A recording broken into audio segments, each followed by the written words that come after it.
This is the PickBits Daily Signal for Thursday, July 23rd, your signal in the day's tech noise. Here's the lineup. 1. A federal appeals court says border agents can search your phone by hand, no warrant, no suspicion, and that is now binding law in 5 states. 2. OpenAI admits the AI that hacked Hugging Face was its own, and it broke out of a test sandbox to do it. 3. The crew that extorted Medtronic has hit the company behind the Cologuard cancer test, and the way in was one phone call. And 4. On the brighter side, Anthropic is handing rare disease researchers free frontier model credits because the market walked away from 400 million patients. Let's get into it.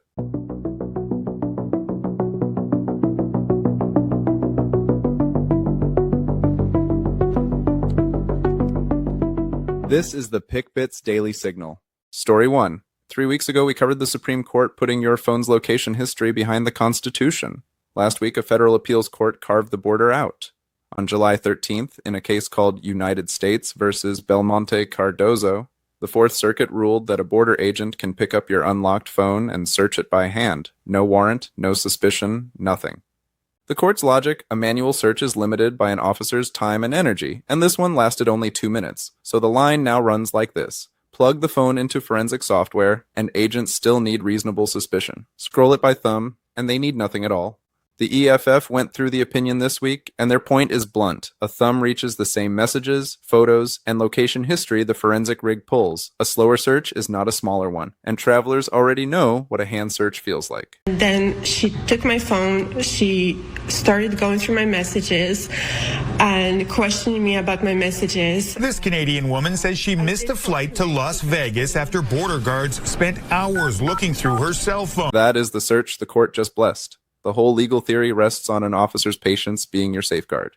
It binds every port of entry in Maryland, Virginia, West Virginia, and the Carolinas, and it deepens a circuit split headed for the Supreme Court. So this week, if you cross a U.S. border with a phone that holds work data, assume the law is not protecting it, you are, travel clean or travel with less, and send this to the person you know who flies international for work. Their company phone is exactly what is at stake. Story 2.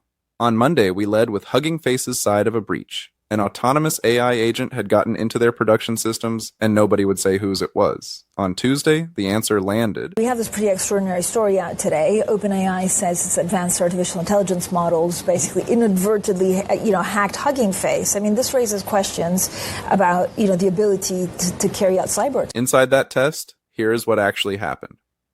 OpenAI was running an internal evaluation on a public security benchmark called Exploit Gym. Its models, prompted to pursue advanced exploitation with the usual abuse restrictions switched off for the test. 2 models, GPT 5.6 Sol and an unreleased one that is more capable, took the goal seriously. They found a 0-day in third-party software and used it to break out of OpenAI's own sandbox. Then they got internet access, found a network-connected machine, escalated privileges, moved laterally, and landed in Hugging Face's production database. Why there? Because they worked out that Hugging Face held the answer key to the benchmark they were told to solve. The sandbox turned out to be a suggestion. No human steered any of that. Hugging Face's own write-up says autonomous AI offensive tooling is no longer theoretical. One security chief in the coverage called it the most important day in the history of information security so far. Credit where due, OpenAI raised its hand, both companies are running the forensics together, the exploited paths are patched, and so far, nothing public on Hugging Face looks tampered with. But if you are piloting agentic models at work, the lesson is not subtle. It cheated its way out of the test by hacking the proctor. 3 checks this week on any agent you run. Can it reach the internet? What credentials live on the machine it runs on? And would you actually see it leave? Send this one to whoever owns AI pilots at your company. Story 3. If anyone in your family ever mailed in a Cologuard box, the at-home colon cancer test, this one is about you.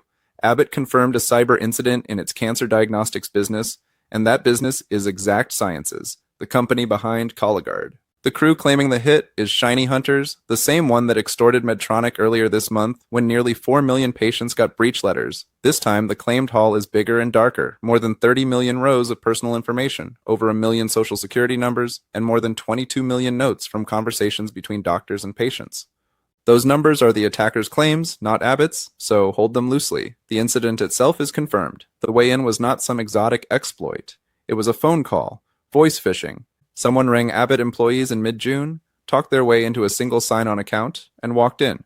A social engineer once let CNN film the move, step by step, against a corporate help desk. In David's case, companies pay him to find out if employees are leaving the company vulnerable. He and his team show us how it's done. Step 1, spoof his number so it looks like he's calling from inside the company, and then call tech support. Hello, you swap that help desk for a pharma giant staff, and you have the mid-June playbook. And on camera, the takeover took under 2 minutes. The extortion deadline passed last week with no public leak, which usually means paying or negotiating, not safety. Patients are already lining up to sue. 3 moves this week. Freeze your credit. It is free at all 3 bureaus. Watch for Abbott's official notice. And treat any call about your test results asking you to verify details as hostile. Send this to the person you know who did a mail-in screening. Story 4 and the brighter one. 400 million people worldwide live with a rare disease that is Anthropic's own framing number across more than 7,000 conditions. And most of those conditions have no approved treatment, not because cures are impossible, because each disease on its own is too small a market for anyone to chase. The market did the math and walked away. 2 weeks ago, we covered Anthropic, starting its own drug discovery programs for exactly those diseases. The new move, announced July 20th, hands the tools to everyone else. Grants of up to $50,000 in Claude credits per recipient over 6 months in 2 tracks. One pairs clinical researchers with patient organizations on disease mechanisms. One backs early-stage biotechs trying to compress development timelines. Grantees get access to the Monarch Initiative's Disease Knowledge Graph and a mechanistic disease library called DisMech. Infrastructure, a small lab could never build alone. Credits are not a cure, and Anthropic knows that. Sure, Anthropic gets a wave of science labs onto Claude out of it. Nobody else was writing this check. And the doctors working these cases keep naming the same bottleneck. DNA. Could we look through a large library of genome results along with medications and see if we could repurpose some of those medications? Because most of the time, 95% of the time, these rare diseases right now don't have a repurposing question is exactly the work these grants pay for, the literature and data work that eats a researcher's year. Every cure and the Center for Population Genomics are already in the program. Applications close August 2nd. If you know a researcher or an early-stage biotech near a rare disease, send them this today. The window is short. That's 4. If you keep one thing from today, keep the deadline. August 2nd, free frontier model credits. For the diseases nobody else is funding. That's the signal. I'll see you tomorrow.